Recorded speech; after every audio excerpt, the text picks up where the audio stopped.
Yo, c'est Vega et bienvenue pour la review de l'épisode 10 de Dragon Ball Daima. Aujourd'hui encore avec mon téléphone, plus pour longtemps puisque la semaine prochaine, normalement j'aurai une petite DJI Osmo Pocket. C'est la dernière fois que j'utiliserai sur mon téléphone portable comme appareil parce que c'est de piètre qualité, donc bon voilà, déjà je me demande comment je vais faire pour Boruto demain.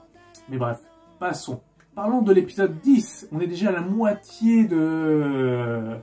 On est à la moitié de Dragon Ball Daima, enfin, en tout cas de la saison 1, à voir s'il y aura plusieurs saisons, mais je ne pense pas. C'est un épisode qui était sympathique, on a appris pas mal de trucs, et peut-être même des trucs en contradiction avec Dragon Ball Super. Parce qu'on a appris que l'univers a été créé par le royaume des démons, par un certain Rémus, je ne sais plus comment il s'appelle, vous savez, moi et les noms japonais, des fois ça rentre pas. Mais en tout cas, l'univers a été créé, et donc la vie s'est développée peu de temps après, et ça crée tout le multivers. J'ai l'impression aussi que dans les Kaioshin qu'on a vus, et c'est peut-être que moi, hein, dans les Kaioshin qu'on a vus en illustration, il y avait Gowasu. Gowasu, pour rappel, c'était le maître de Zamasu, qui avait pris possession du corps de Goku, etc., et qui voulait détruire tous les humains. Mais en tout cas, on voit qu'il y a une autre entité qui est assez puissante. On nous dit presque limite que c'est l'entité la plus puissante qui existe, ça veut dire que Zeno n'existe pas, donc ça veut dire que Dragon Ball Super n'est pas canon. On est un peu dans la merde, parce que je me dis, en fait, est-ce que c'est vraiment canon Dragon Ball Daima, ou est-ce que c'est Dragon Ball Super qui est plus canon? Qu'est-ce que je dois prendre comme information? Parce que si je suis là juste pour regarder des spin-offs qui explorent le lore de Dragon Ball, je veux bien, mais si c'est pas canon, et que ça explore le lore par rapport, parce que c'est du multivers, enfin déjà que Dragon Ball c'est du multivers, bah pour moi ça m'intéresse pas. En fait, tout ce lore-là ne servira à rien. Et au final, j'ai appris pas grand-chose. Est-ce que c'était utile de faire cette révélation? Je ne pense pas, à moins de parler de Zeno, mais à ce moment-là, ça a eu l'effet de Dragon Ball Super qu'en fait, ils connaissaient déjà Zeno de base. C'est assez étrange. Et en plus, les Kaioshin ne parlent pas de la règle avec les Akaishin, comme quoi, c'est-à-dire que si un Kaioshin meurt, un Akaishin meurt aussi. Il y a pas mal de choses qui me dérangent, mais en tout cas, c'est un bon épisode. On s'embête pas, il y a toujours de l'action, etc. On va revenir sur Majin Buu, bien sûr, mais... mais en tout cas, le terme canon, bah, en fait, ne sert plus à rien dans Dragon Ball si c'est pour rendre tout canon, etc. Et faire une sorte de melting pot de tous les univers, bah...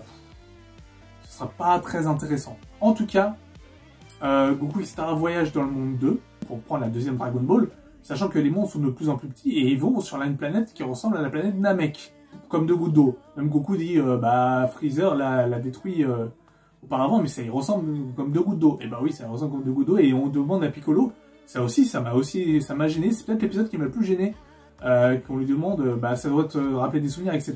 Et Piccolo il fait, bah non, c'est mon père qui était né ici, moi non. Je sais que Piccolo il a fusionné avec Nail, il a fusionné avec le Tout-Puissant. Mais bon, quand il parle de son père, est-ce qu'il parle de Piccolo Daimao, ou est-ce qu'il parle d'un... Parce que je ne suis pas non plus un expert en Dragon Ball, je suis plus dans l'univers de Naruto, Boruto. Moi, je ne suis pas un expert, donc du coup, est-ce que le fait que ça a fusionné, est-ce qu'il a pris les souvenirs avec lui pour qu'il s'en souvienne de la planète Namek? Si c'est le cas, bah, il est en Nail, oui, il doit avoir les souvenirs de Nail. Alors que là, bah, il a l'air de s'en moquer complètement. Vegeta qui se fait aussi humilier par Imis. Je ne sais plus comment il s'appelle non plus. Ben, en tout cas, il se fait humilier de la sorte parce que Bulma ne veut pas reprendre sa taille d'adulte. Alors que lui, il dit, bah, je ne veux pas rester un minus toute ma vie. C'était juste pour une vanne pour dire, bah oui, bah, il préfère pas les petites filles de 6 ans. Il est marié avec Bulma puisque son chauffeur de taxi lui dit, tu pourrais être ma petite amie à Bulma. Et Vegeta fait, oh, elle est déjà mariée avec moi, et lui, ça ne me dérange pas.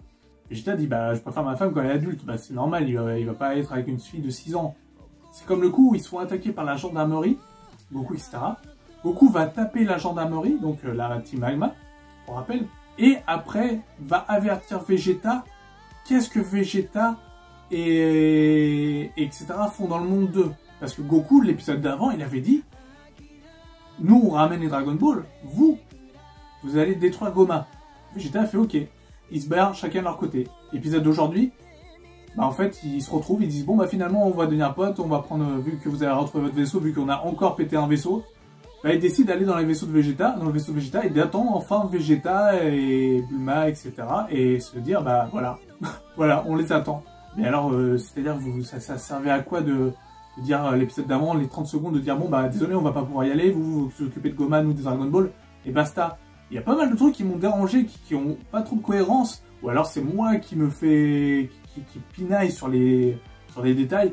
Mais enfin bref. Et à la fin, on voit Neva. Neva, le Namek qui a créé les Dragon Ball du royaume des démons, qui sourit, qui a l'air d'être un psychopathe aussi. Donc on ne sait pas vraiment qui est vraiment l'antagoniste. Est-ce que c'est le roi Goma qui fait de moins en moins peur, mais en même temps, il y a l'œil du malin qui est sur le chauffeur de Bulma et de Vegeta, etc., qui appartient à Goma, enfin que Goma a perdu apparemment. Il y a en même temps Airensu, avec son Majin-Ku et ses autres Majin, etc.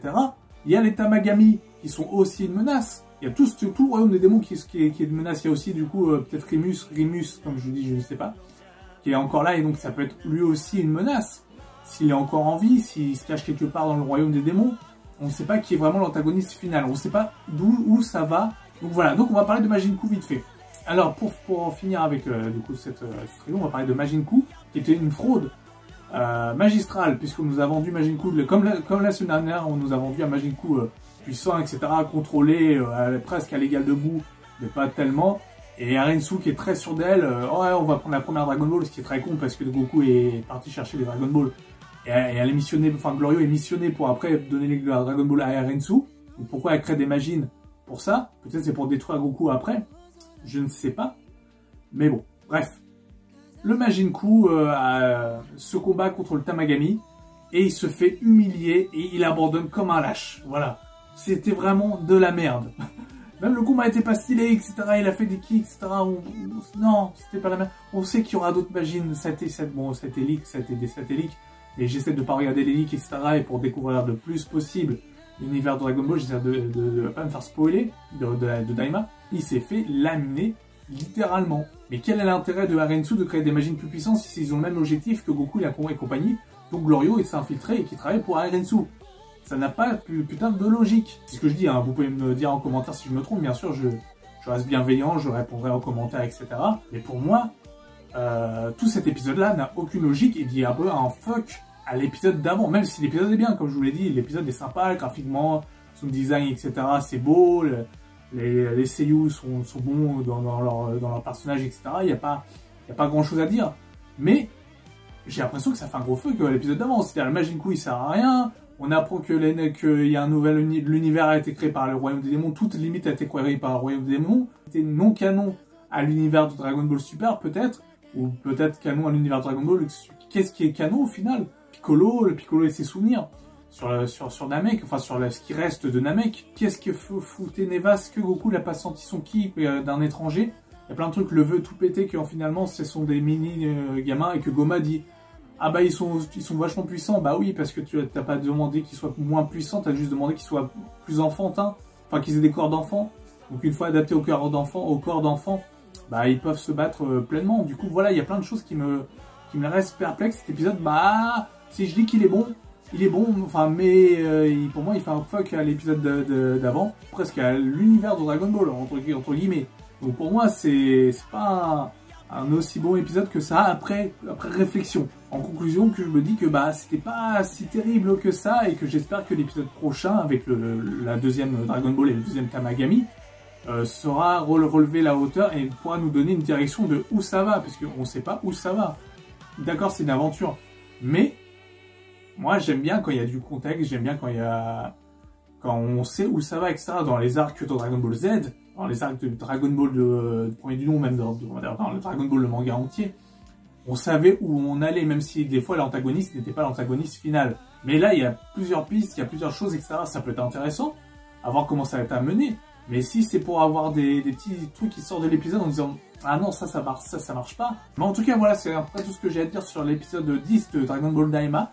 Donc comme je vous l'ai dit, la semaine prochaine, nouvelle caméra, donc ça sera sûrement mieux, la qualité sera sûrement de meilleure qualité. Sur ce, portez-vous bien, je vous dis à une prochaine, c'était Vega.